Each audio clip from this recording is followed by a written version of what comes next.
It has received 10 Oscar nominations, won 2. Now it's back with an epic, and epic is the word here. Second and concluding film, it's called Wicked for Good. Director Jon M returns as the director. He's a superstar. This movie takes place right before and during the events of the 1939 film The Wizard of Oz. It follows Elphaba, as you know, played by the lovely Cynthia Erivo, and Glinda, played by the lovely Ariana Grande, while they deal with their new identities as the Wicked Witch of the West and Glinda the Good. In this clip, the Wizard of Oz, played by Jeff Goldblum, tries to win over Elphaba. Elphaba, I've missed you. Can't we start again? Yes, please. Just say yes. No. Don't you think I wish I could? I would give anything to go back to a time when I actually believed that you were wonderful. A wonderful Wizard of Oz. No one believed in you more than I did. But there's no going back. We are so psyched. This is our happy faces because Jon M is with us in the studio, the yellow brick road of Oz. We did this all for you, Jon M. I can see that. I love it. I love your dress and the green on your feet. Yeah, I did that. No, our budget isn't as big as yours. We did what we could for you. Yeah, well, we did what we could.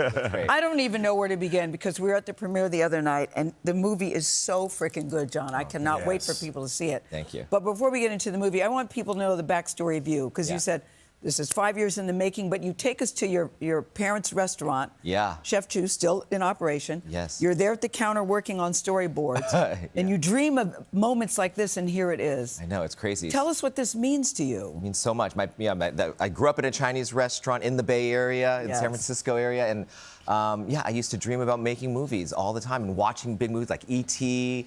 And I'm named after a TV show, Jonathan, and my sister's Jennifer from Heart to Heart. Jennifer. Yeah, I didn't know that.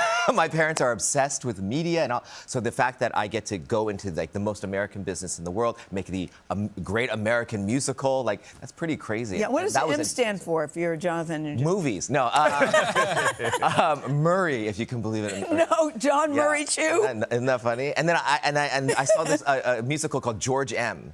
George M. Cohen, who used to write all these like, patriotic songs, and so my parents would take me to this musical, and I realized, oh, he calls himself George M. Everything he signs, George M. I was like, I have a middle name M. I'm going to say Jon M. Jon M. Chu everywhere I go, and I started that when I was 10 years old, and it's continued. But this movie to me was so magical. I feel so wobbly at the time of what's happening in the country. Yeah. And the beauty of what you did on the screen with the movie, the story. You just took us to a whole different place. What was your thinking as you go into part 2? Because part 1 was such a smash. Well, we shot them at the same time. Yes. So this is, 2.5 years ago. This was always conceived as a year-long 2-movie experience for people.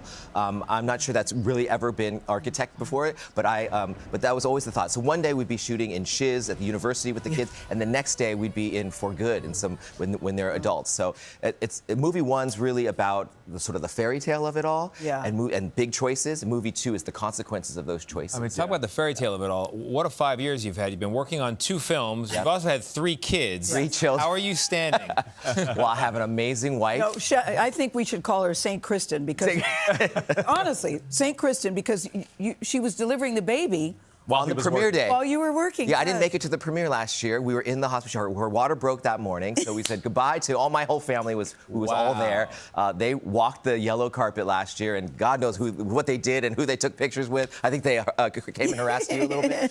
So it was just really it's incredible, though. Everything all at once happening in life. I know. It's nuts. How great. When life is delicious and busy, you have, I don't know, your creativity goes way up. Yeah, so many big-time talents and really beautiful personalities in this film, and one of them, friend of the show, Colman Domingo. Oh, He got the call, and he joined us. He said that you slid into his DMs, and he said when Jon M. slides into your DMs, you respond. The answer is yes. Yes, whatever every it single is. time. Yes. So why did you want to reach out to him for the role of the Cowardly Lion? You want someone who has a big heart, who has big personality, but is soft but has presence. And so we were hanging around sort of last year.